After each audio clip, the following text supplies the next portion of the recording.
and Learn podcast, hosted by Yulia and Ina, friends, colleagues, passionate teachers and learners. In this series of cozy talks with a cup of tea or coffee, we talk about how we live and learn, move countries, adapt to change and mentalities, encourage and teach. While polishing our own understanding of learnability, we find support in the 4 pillars of Live and Learn philosophy, which include growth mindset, expat life, language acquisition, and skills development. Join us, enjoy, live and learn.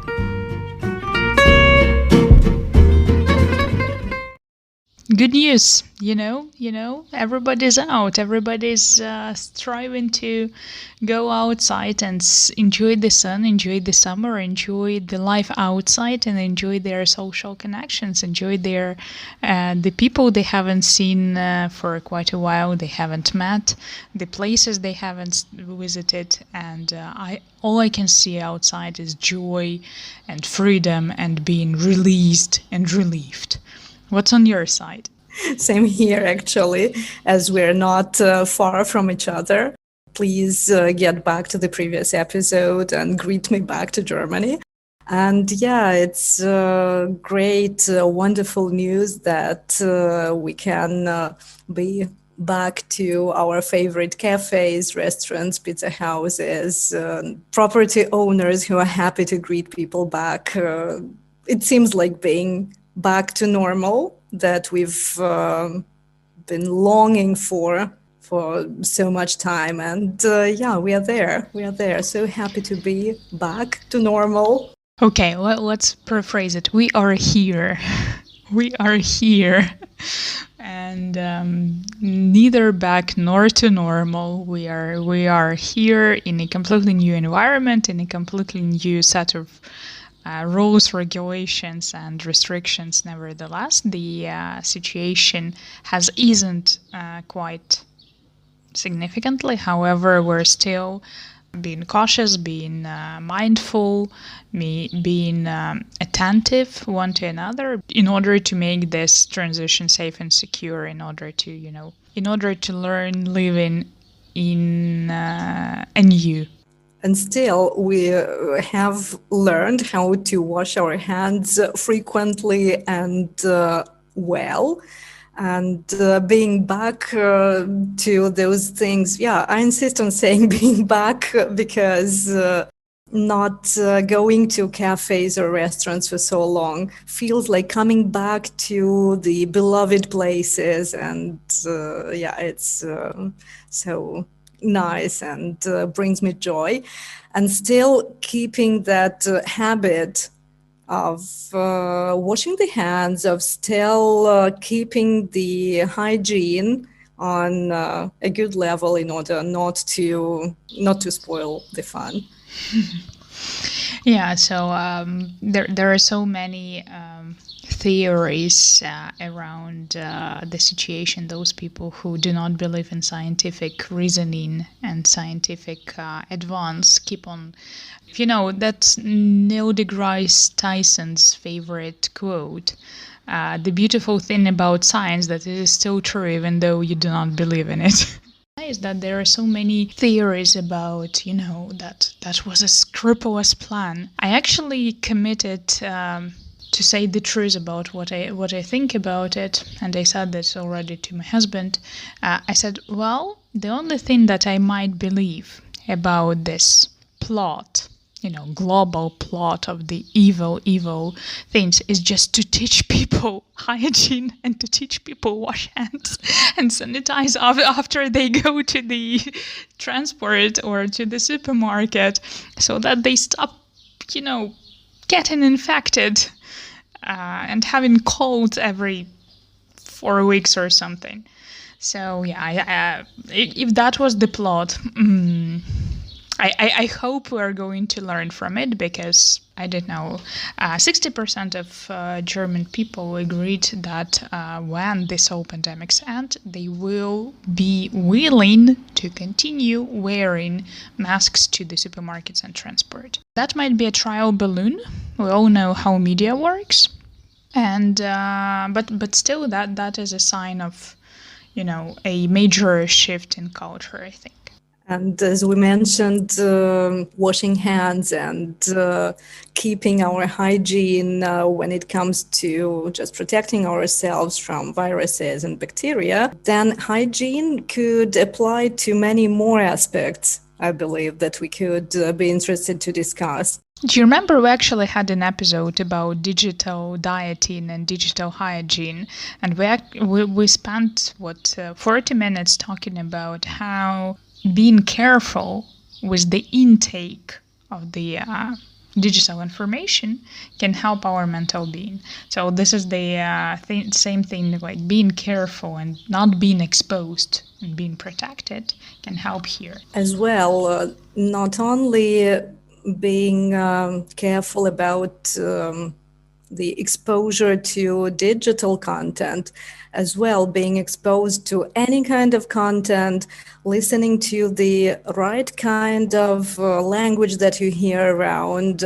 When people ask me, and recently it has been quite a lot with new students who ask, how much time do you think I will need to learn a language? And I reply back asking, when did you start speaking your native language? When people say I was 12 months, 18 months, 24 months, so on, when I started using my first language actively, I say, well, more or less, you can do that in this period of time if your language exposure is similar to what you used to have during your first 2 years of life with your native language. If everyone keeps talking to you in the language you're learning, if you aren't scared to say something that you want to say, make your mistakes, get corrected, try again, and try again, make new mistakes and try again, and do that non-stop, just like you did in the first years of your life, well, hopefully the result might come within the same period of time, more or less. But then talking about the hygiene of what your intake is in a new language or also in your native language, like what kind of language are you listening to? Are you washing your hands? Are you washing your ears?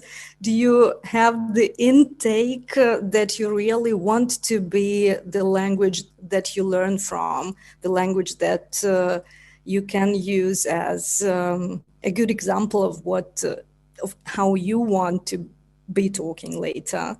Isn't that also about hygiene, of caring about what you listen to, what you read? In order to later talk and write? Well, that hugely depends on our native language as well, depending on what kind of the exposure do we have. That's why the question of the background is the first question that everybody asks after where you come from. So tell me more about your background. So what kind of family did you have? Was it an educated, a well-educated family? Did they have, I don't know, like university degree? So that would already bring you to a completely different, exposure. Yeah. So for example, one of my students said that she was raised in a family where 5 generations of her parents on a mother's side were doctors. So can you imagine what kind of the environment they have? They do have like grandmother's mother, so they all were doctors. So she says that this is something that is her background. So all the breakfast talks, all the evening talks, all the books, can you imagine how many encyclopedias and materials and everything they have at home? So of course she's exposed to it to a much higher degree than people who are who have just decided to enter the medical university. I don't know, without such a degree. So that would be just incomparable. And the question again would be when we're trying to pick up the right school, the right kindergarten, the right, I don't know, place where kids spend their free time and so on. We're trying to cultivate. And here is the question of the cultivation, right? Which comes from wine. So when you're trying to cut everything that will take the focus out of it, right? Take the juice out of the grape. So that would be an interesting thought that I think it is installed into our culture because one of the poem quotations that we learned since very early age is about this wine and cultivating the wine and cultivating the language.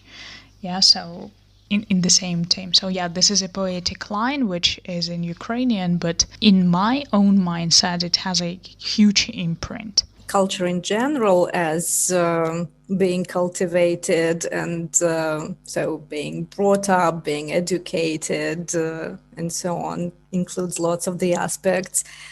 Of course, caring about the language and growing in a certain family with this background that a family brings to you is what does not depend on us. When we grow up, it's what our family raises us with and in. But when we choose to learn another language, it's our responsibility and it's our choice what kind of language we take as an example. And of course, it's our responsibility, choice, taste for language that we probably developed in our first language first. But then this taste for good language is with us. This is what I feel very much when as a confronting feeling when people say, well, you should just go out and listen to how people talk outside. Well, why would I? How do I know that people who I will hear outside are well brought, educated, what kind of language they use? If I'm not yet well aware of what good and bad language sounds like in this new language that I'm learning, I don't know which words are socially acceptable and which are not. If I'm new to a language, I have no access to this moral variety. I cannot choose yet. I can just go out and listen to the language that people produce out there. But then I would like to be surrounded by the sounds of good language, of something that if I use later on, I will not sound as badly educated. This is definitely not something I would like to represent by means of my language. If I copy somebody talking a kind of language that does not represent my way of speaking, it's I am very sensitive to this sort of things, to choosing the kind of language that I'm going to absorb and to use.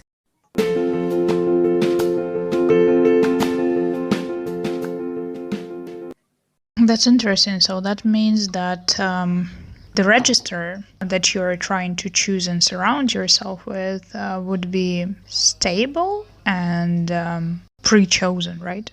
So it's like selected. So you select what you are trying to be exposed to. I'd like to. It doesn't really work like that. If you stay in a country, you are exposed to all sorts of registers and you can't really choose. But I might sound snobbish here, but I would like to be exposed to the kind of language that I will later choose to produce. It's ideal, maybe, and not realistic. But this is what I would choose for myself. I was actually happy to have that way of learning Italian, as I was lucky to have. living in the place at the same time going to university. So I could confront the language that I was intaking out there, listening to just any and every person around, bringing this to university and confronting it with the teachers, asking, is it okay to say so? What kind of language is it? Which register does it belong to? So all those connotations, all those connotations that come along, all those double senses, third meanings, fourth meanings, pejorative meanings, or vulgar sometimes, right? This is something that brings the language, all this, the beauty of the variety, right? When you have lingos, when you have dialects, when you have social acts, and then the social act is a specific kind of a lingo that social group has. So then you get recognized as a part of this group if you're using the social act. So if I understand you correctly, that your approach is to minimize the variety of the social acts, dialects, and this variety to a standardized one, so that you know what is appropriate, proper, and nice, and then when you reach a higher level you would be able to recognize it. Did I get you right? Rather not, rather being aware of what kind of language it is when I listen to it and bringing it back to the university classroom, asking, okay, well, my friend out there mentioned this or said this or used this phrase. How is it? Or if I use my friend's way of expressing things and the teacher comments saying, well, okay, this is a kind of phrasing that is influenced very much by the local dialect. Just for you to know, in standard Italian, it would be like that. This is not incorrect, but very much influenced by the local dialect. It's good to know. And for me as a speaker, then, it's good to know that if I use my teacher's phrasing, I would sound standard. If I use my friend's phrasing, I would sound more local, maybe. But then I'm pretty much afraid that wouldn't sound natural, because anyway, I'm a foreigner. Yeah. And this exposure to local language is not bad at all, is rather good, because you absorb, as you said, because you live this language. But then when you produce it back to the speakers of the language, I'm afraid you sound not so natural if you use local phrase instead of or in place of a standard phrase that you're actually capable of producing as a foreigner learning and speaking a language. I feel that pretty much also when I hear foreigners who speak my native languages using some slang phrases or bad language. It doesn't sound, I would say, pleasant to hear, because I feel, as a native speaker of a language, I feel this crack between what a person, I would say, is supposed to say, what language a person is supposed to use. I don't know. There is this intuitive feeling that something doesn't go right. So the question is that cultural point is still very, very definitive, right? And this cultural definition of what group do you belong, of what language do you belong, what social act, what dialect you belong. So this all gives a representation. And your example that you lived in South Italy describes this disconnection between what representation is and what the linguistic representation is. So I see what you mean now. And that's one of the reasons why I repeat, I might sound snobbish here. Because, well, on the one hand, it's okay to just go out there, take in all the language that you can, use it as input, get this linguistic exposure, and use it as an advantage while learning a language. So that's it, easy. At the same time, on the other hand, for me, there is a risk of sounding wrong based on my personality features. I'm not that person who would just take in all the language that there is and produce it back without distinguishing between, as you said, registers and understanding what kind of language I am producing as already a speaker of this language. Yeah, so then I would somehow try to evaluate for myself whether the language that I'm exposed to is, let's say, good enough for me, or will be good enough for me to later produce. I see. So this is like trying to filter the language on the level of input, the language that you would be able to use appropriately in a multiple situations and in various situations more securely and safely, rather than not having an opportunity to distinguish between the registers. Yeah, rather than being a naive language learner. How do you see that, and what's your point here? Why did I ask is partly because I wanted to clarify whether or not this is a specific way of narrowing down the wavelengths. Yeah, because the language, in all its beauty, in all its variants, in all its registers, in all its dialects, social acts, and so on, this is the very thing that amazed me and is a huge miracle to me. And you know that my PhD work was about the democratization of the language and trying to see how more people can use a broader scope, a broader portfolio of languages, and whether or not they are standardized, whether or not they are tabooed, whether or not they are stigmatized, and so on. So that was the scope of my research partly. And after that, I had quite a number of the bachelor and master students who actually made the research on destandardization of European languages. So in our department, we had the exposure of French, Spanish, Italian. Like we had, I don't know, maybe like 8 to 10 people, I think, in different years who were trying to dig deeper into how does this variety work, where do you know how to associate what you're saying with a specific group, whether it is age or whether it is a generation. One lady was doing professional groups, like medical groups, like teachers as well. So they were trying to get those phrases, words that are used specifically in this context, but without this context it would sound weird. So the ones that belong only there.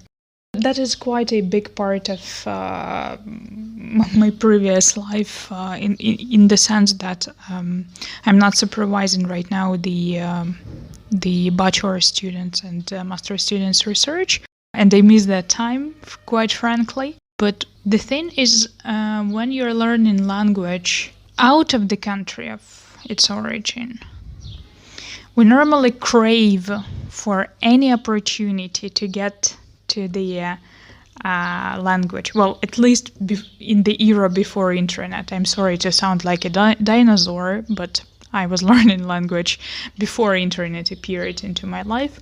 It was a rare case, it was a rare opportunity to hear a native speaker, whether it is French or English. That was a rare opportunity, and whatever they were saying, it was like a fresh air. And even though that there might have been some specific use or some specific connotations there, I think that this is a case when you're getting to upper intermediate level. There should be a skill to know that different registers exist, and when you're writing, for example, formal and informal letter, you have already the first exposure that you wouldn't be writing "Hi, Miss" to a teacher, or, for example, like I received yesterday in email like, "Sorry, Ma, could you explain that to me?" And then I didn't understand what does "ma" mean. And then a couple of minutes later, I understood that this is a normal way of a salutation. I didn't expect that. That was the first time anybody referred to me as a "ma," and that was quite a shocking thing. But then I realized what happened. Yes, I got the situation, but we learned this when we write those formal and informal letters, and suddenly you have the same ideas that, oh, nobody says like that in writing, or nobody says like that in writing to a I don't know, to authority or to the director or principal or whatever it is.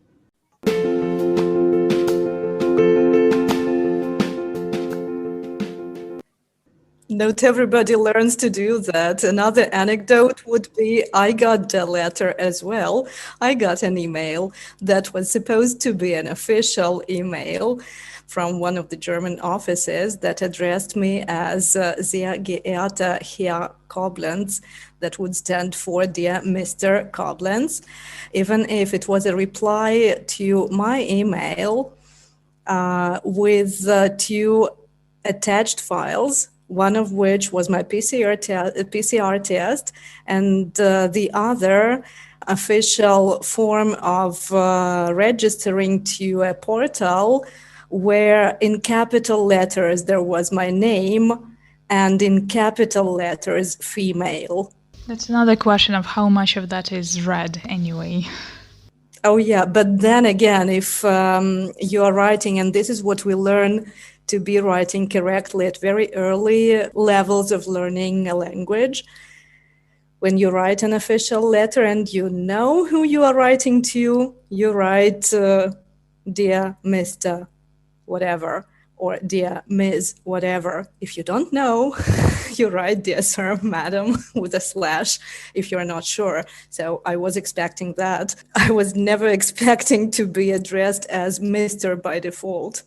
Which is another cultural point. Thank you for bringing this case, because that can reveal a lot of hidden senses on and beyond. What I was trying to say is that my own understanding of the standardization and democratization and different ways of spreading through the language and trying to get all those gems along, all the neologisms, all the even archaisms, all the things that come to the language and go out of the language, the dynamics of the language itself is something that amazed me, has amazed me, has been amazing me, and I hope will be amazing me on and on. And therefore, to me, it sounds like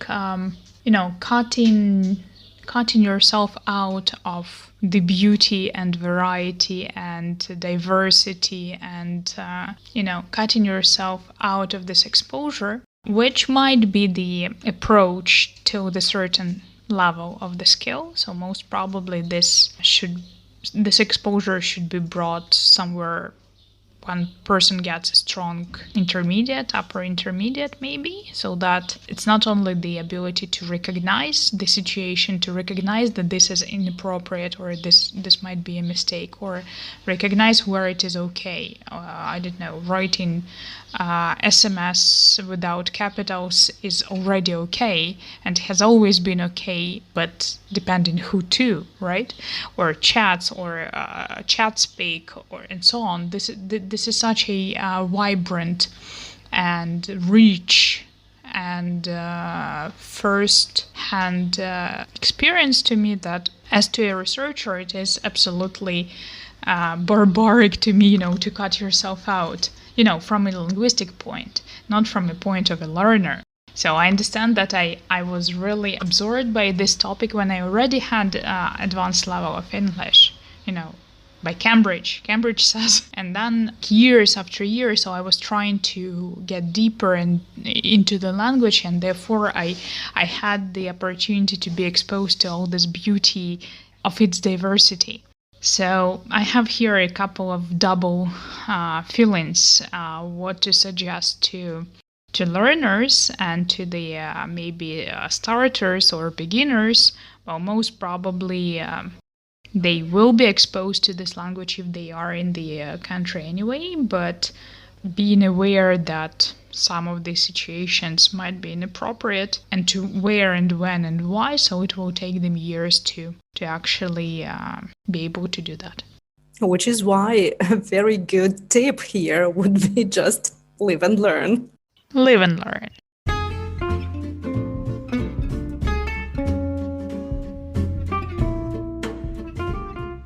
Thank you for listening to this episode. If you share Live and Learn philosophy, please subscribe wherever you get your podcasts. Follow us on all the major social media, comment, and spread the word about this podcast so that more people could get their weekly portion of growth mindset content. Live and learn.